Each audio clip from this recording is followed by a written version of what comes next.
Finally shoot ख़त्म है। आप डायरेक्टर साहब आप बताइए कैसा फील, कैसा रहा इस दिन का एक्सपीरियंस?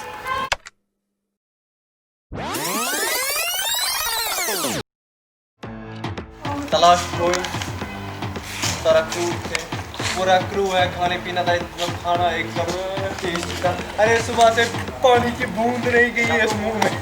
Shot 58 take 2 action.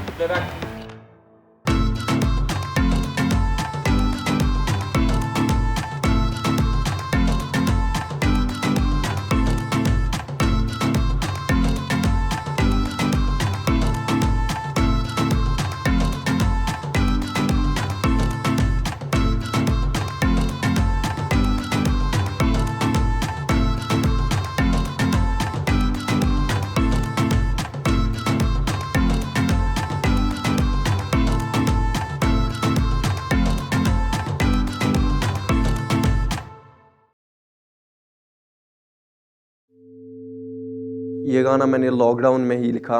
ऐसे ही लॉकडाउन में बैठे होते थे घर में, बीट लगाई मैंने, तो जैसे करके मतलब ये क्या होता है जब बीट प्ले करते तो बहुत टाइम के लिए सोचते थीम गाने की, गाना किस चीज़ पे हम बनाए, क्या लाइन लिखे, क्या थीम ले दिमाग। तब आई गेस मेरे माइंड में कुछ भी नहीं था। आई वाज लाइक बीट बजी तो पहली लाइन आ गई, मैं तलाश में हूँ खुद की, खोया खुद को इस भीड़ में हूँ।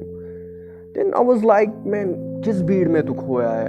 आई थॉट थीम को मैं थोड़ा सा लूँ, लाइक यार कुछ सीरियस टाइप, कुछ अलग तरीके का गाना बना, खोया खुद को इस भीड़ में हूँ। इससे फिर मुझे थोड़ा बहुत आइडिया मिल गया, तो मैंने किया यार सीन में तो all over world, all over India बहुत सारे सीन में रैपर्स है, तो मैं क्या ना मैं खोया तो इस भीड़ में हूँ, किस भीड़ में, मेरी जाली रैपर्स की जो भीड़ है, मैंने ये माइंड में रखा।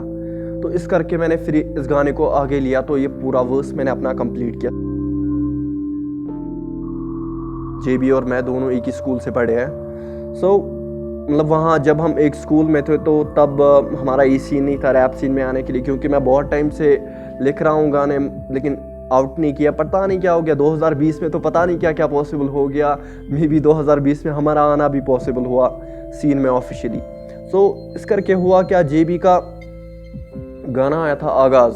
सो जब मैंने सुना तो मैन लाइन्स वर बहुत अच्छी लिखाई थी, बहुत ज़्यादा अच्छी लिखाई थी, मेरे को बहुत ज़्यादा पसंद आई। But I was not knowing कि मतलब ये बंदा कौन गा रहा है। उसके बाद यूट्यूब बंद करके मैंने सीधा इंस्टाग्राम खोला, वहाँ पे ऊपर वाली टॉप पे पोस्ट है जेबी की। मैं देख रहा हूँ मतलब जेबी ने लिख दिया है पूरा। जेबी से फिर मेरी बात इनबॉक्स में हुई, तो जेबी ने उस टाइम पे हमने बात की, मतलब कोलैब की। तो उस टाइम पे भी मेरे दिमाग में कोलैब वोलैब का सीन नहीं था। जेबी ने बोला लाइक हाँ वी विल कोलैब, तो मेरे दिमाग में नहीं था, मतलब सीन में आने का मन नहीं था। तो मैंने उसको ये तलाश का वर्स मेरा तब कंप्लीट पड़ा हुआ था, मैंने उसको सुनाया ये तलाश, उसको पसंद आ गया, बोला नहीं हम कोलैब करते हैं इस गाने पे।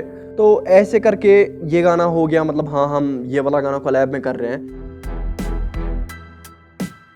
इसके बाद जब हम रिकॉर्डिंग के लिए गए कोशर ठग म्यूज़िक के पास, जो इकान और रेहान की प्रोडक्शन है, वहाँ पे उनके साथ काम पहले ही किया था। मतलब उनके साथ सीधे वो मतलब फ़ील आता है, मेरे को कभी भी लगा नहीं है मतलब उसके साथ काम करके लाइक यार मैं किसी स्ट्रेंजर के साथ काम कर रहा हूँ। तो सीधा मैंने फ़ोन किया इकान को, ऐसे रिकॉर्डिंग करनी है, वो भी प्रोजेक्ट्स में बहुत बिजी थे तब। तो उसके बाद जब हमारा रिकॉर्डिंग का डेट आ गया, फाइनली हम गए रिकॉर्डिंग के लिए। सो जैसे ही रिकॉर्डिंग ख़त्म की हमने, मैंने वहीं पे बोला इकान को, मैंने बोला मुझे आप रफ ऑडियो भेजो शाम तक व्हाट्सएप पे, तो मैं अनीक को सेंड करता हूँ, क्योंकि उसका पेपर वर्क भी जाता है। शाम को इकान से मेरे को गाना मिला, तो मैंने अनीक को फॉरवर्ड कर दिया। कुछ दिन बाद मुझे अनीक मिला एंड उसने मुझे बोला इस टाइप की लोकेशन मुझे चाहिए, ये चीज़ें चाहिए। तो यूँ ही मुझे मेरा चक्कर लग गया दोस्त के साथ संगर मॉल में। इन टर्म्स ऑफ डायरेक्शन मुझे कुछ इंस्पिरेशन नहीं मिल रही थी, तो मेरे जो असिस्टेंट डायरेक्टर थे मिस्टर जैद शाह, तो वो संगर मॉल बोला, उन्हें मेरे पास एक लोकेशन है, तो मैंने उनसे पहले लोकेशन का डिस्क्रिप्शन दिया था। तो वो वहाँ गए और उनने लोकेशन के कुछ फ़ोटोग्राफ्स और वीडियोस मुझे भेजे, कहा ऐसी लोकेशन है, आप करना चाहोगे यहाँ पर।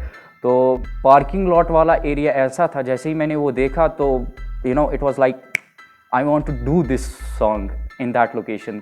लोकेशन जैसे अनीक को पसंद आई तो मैं भी बहुत खुश हुआ, क्योंकि मेरा मेन था अनीक के साथ पहले दिन से, जब से मैंने उसको गाना सेंड किया कि भाई इस गाने में लोकेशन का बहुत सीन है। मैं भी इस गाने का असिस्टेंट डायरेक्टर रहा हूँ, सो मुझे भी मतलब कहीं ना कहीं आइडिया आ रहा था, नहीं भाई इस गाने के लिए मेन चीज़ जो है वो लोकेशन है।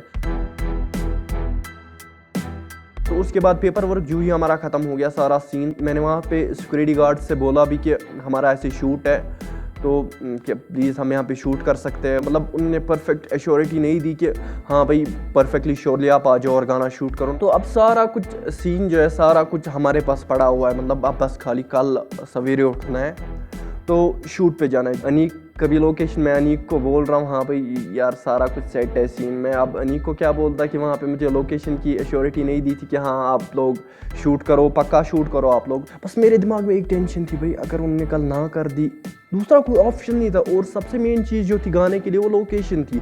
बस ये बात जो है ये मेरे जहन को खाई जा रही थी। जैसे ही हम सेट पे पहुँचे तो सेट पे पहुँचने के बाद ही मैंने अनीक और मेरा कज़न था जो क्रू एज अ क्रू आया था वहाँ सेट पे, तो मैंने उसको बोला अब दोनों साइड पे बैठ जाओ। तो मैं गया परमिशन मांगने के लिए। जैसे ही मैं गया तो वहाँ पे शायद उनका जो ड्यूटी का जो प्रोसीजर था वो चेंज हो गया था। वहाँ पे कोई और बंदे बैठे थे जो मुझसे मिले थे कुछ दिन पहले, वो तो वहाँ पे थे नहीं।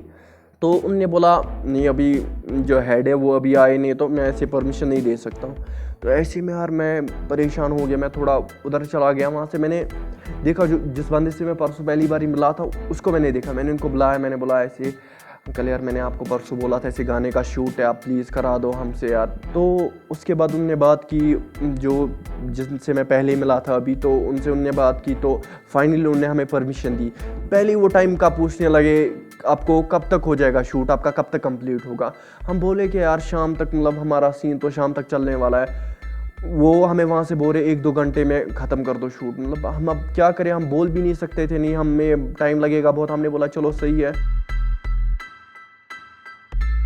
तो दिन था 6 सितंबर 2020, हम शूटिंग का डे था उस दिन।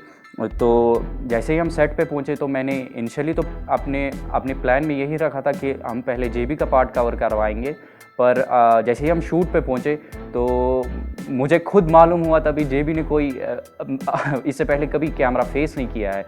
तो उसकी वजह से मैं खुद भी बहुत नर्वस हो गया। एक ऐसे आदमी से एक्टिंग करवाना जिसने अभी तक कोई कैमरा फेस नहीं किया हो या किसी भी कुछ नहीं काम किया हो, तो ये बहुत ही डिफ़िकल्ट होता है एक डायरेक्टर के लिए। जेबी ने कभी कैमरा फेस नहीं किया था। अनीक को भी एज अ डायरेक्टर उसको भी मतलब उसके भी माइंड में जैसे टेंशन सी थी यार कैसे करें हम जेबी का पार्ट। हमारे पास पहले ही तो टाइम कम था और लोकेशन भी हमारे पास बहुत ही रिक्वेस्ट करके मिली थी, तो हमारे पास एक ही दिन था गाने को शूट करने के लिए।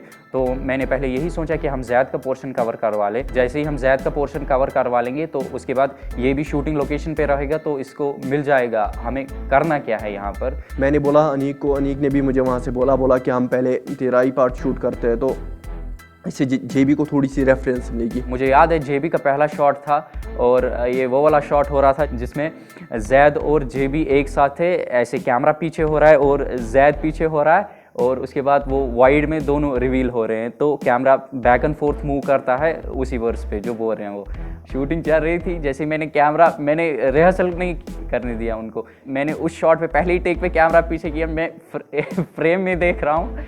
जेबी जो थे उनको पता नहीं है क्या करना है, उनकी जो एनर्जी है एकदम ड्रेन है, वो उनकी आई लाइन मैच नहीं कर रही है, वो ऐसे ऐसे कहीं देख रहे। तो मुझे इतनी हंसी आई वो देख के। सबसे पहले मैंने रिकॉर्ड बटन कैमरा का स्टॉप किया और प्लेबैक स्टॉप करवाया और उनको जाके खुद मैंने दिखाया कि आखिर करना क्या है। आई गेस जो हमने बाद में असल शॉट मैंने जो एडिट में किया, इनकॉर्पोरेट किया उस मेन कट में, तो मुझे नहीं लगता उनकी परफॉर्मेंस वैसी थी वहाँ पर, क्योंकि आप नोटिस नहीं करेंगे उसको इतना ज़्यादा, क्योंकि मैंने कैमरा मूवमेंट मेनली जैद पे रखा था। तो ऐसे ही मैंने जेबी का पहला शॉट कंप्लीट कर दिया था। तो सॉन्ग में जैसे ही जेबी की पहली एंट्री होती है, वो वॉल से ऐसे लग के बैठे हैं और कैमरा ऐसे मूव हो रहा है, निकला तलाश में ये लाइन आ रही है। तो इस लाइन के लिए मुझे एक तो स्टेबलाइजेशन चाहिए थी और एकदम मेरा कैमरा मूवमेंट बहुत ही परफेक्ट होना चाहिए था इसमें। मैंने इनिशियली तो यही थॉट किया था कि वो वॉल के साथ ऐसे पीछे बैठे हैं और कैमरा प्रोफाइल शॉट से उनके मीडियम क्लोजअप में ऐसे आँख मूवमेंट बनाएगा। तो जैसे ही जेबी का ये शॉट आया तो उनने बराबर 13 रीटेक्स लिए इस शॉट में। तो एकदम पूरा जो क्रू था उनकी एनर्जी तो ड्रेन हो गई सबकी। शॉट 1 है, take 1 playback. Shot 1 take 2 and action. निकला तलाश में हुई भीड़ में खुद को मैं ढूंढ जोड़ के खुद को मैं तोड़ सपनों के लफ्ज़ों से जोड़ के सपनों के पास की खबर में खो सागा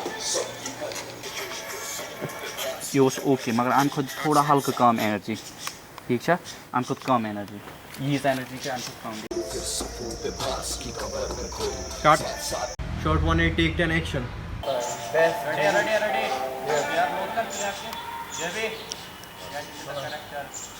शॉट 1 टेक 12 प्लेबैक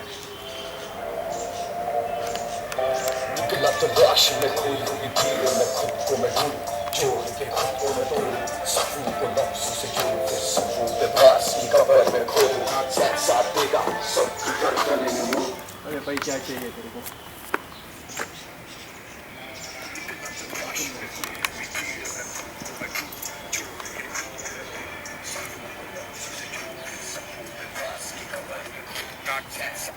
तुझे पता है दिन हल्का हल्का मूवमेंट भी ले देख ना अपर बॉडी को मूवमेंट कर शॉट 1 टेक 11 एक्शन काट या मिस्टेक शॉट 1 टेक 12 एक्शन सपनों के लफ्ज़ों से जोड़ के सपनों पे पास की खबर में मीडियम पे हल्का कम ही दे आज मैं खुद के साथ कभी ऐसा होता था जेबी की एनर्जी वैसी नहीं आती थी कभी ऐसा होता था जेबी एकदम फुल एनर्जी में करते थे इतनी एनर्जी जो शॉट के लिए रिक्वायर नहीं थी और कभी क्या होता था मेरा कैमरा मूवमेंट गलत आ जाता था तो इस शॉट में बहुत ही मेहनत लगी हमारी एकदम 13 रीटेक्स लगे बराबर इसमें और उसके बाद जाके शॉट डन हुआ और मैंने खुद एडिट में 7वां रीटेक चूज़ किया क्योंकि वो मुझे लगा बाकी जो रीटेक्स है वो अच्छे नहीं गए थे और 7वां रीटेक ऐसा था जिसमें मोमेंट भी ठीक आ रही है और जेबी की एनर्जी भी एकदम रिदम में बैठ रही है उसके साथ तो ऐसे चल के वो जेबी का वो शॉट कंप्लीट हुआ। हमारी शूटिंग तो एकदम 6 घंटे में कंप्लीट हुई जैद ने 2 घंटे लिए और जेबी ने 4 घंटे लिए शूटिंग कंप्लीट करने के और हम iPhone 6s से शूट कर रहे थे और मैंने ट्राइपॉड बोरो किया था अपने एक फ्रेंड से। मैंने iPhone 6s इस्तेमाल इसलिए किया क्योंकि गिम्बल हमारे पास नहीं थी क्योंकि सॉन्ग में एकदम स्टेबलाइजेशन होनी चाहिए थी गिम्बल सही टाइम पे हमारे पास नहीं अवेलेबल रही इस वजह से मैंने iPhone 6s से शूट किया क्योंकि मैंने देखा iPhone का स्टेबिलिटी डे लाइट में बहुत ही अच्छा रहता है और मोस्टली शूट्स डे लाइट ही में थे। सैद का पोर्शन मेनली पार्किंग लॉट में था तो वहाँ पर मुझे लगा अगर उसमें हैंड हेल्ड लुक भी आएगा फुटेज में तो वो चलेगा और रिजल्ट भी मुझे लगा बहुत अच्छा आया उसका लुक। तो अगर मैं एडिटिंग की बात करूं मैंने एडिट पूरा सॉन्ग EDS 6 से किया एडिट मैंने कलरिंग भी उसी से की। सबसे पहले मैंने प्राइमरी ग्रेड में कलर करेक्ट किया उसके बाद जैसे ही सेकेंडरी ग्रेड आया तो मैंने देखा वो कलर्स जो ज़्यादा ब्राइट थे लाइक जैद की I think it was neon colour जो बहुत ही ज़्यादा ब्राइट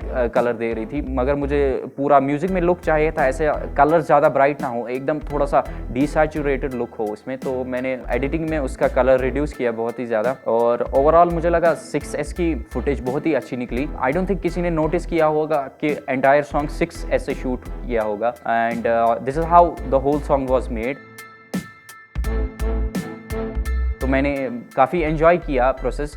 ऑब्वियसली डायरेक्ट करना ये बहुत ही पेनफुल रहता है जब आप एकदम शू स्ट्रिंग बजट पे शूट कर रहे हो तो बहुत ही डिफ़िकल्ट बनता है एकदम एक क्वालिटी भी लाना और इसमें वैसी क्वांटिटी भी भरना जो इस वक्त रिक्वायर है। जो रही बात जो मेकिंग की बात है मेकिंग में मेरा सबसे बेस्ट पार्ट है जब जेबी के जब सारे शॉट्स कंप्लीट होते हैं ना तो अनीक उठ के उससे गले लगता है मतलब फाइनली जेबी ने ख़त्म किया अपना पार्ट मतलब ऐसा हो गया था पूरा क्रू यार जेबी कर दे सुन उसका भी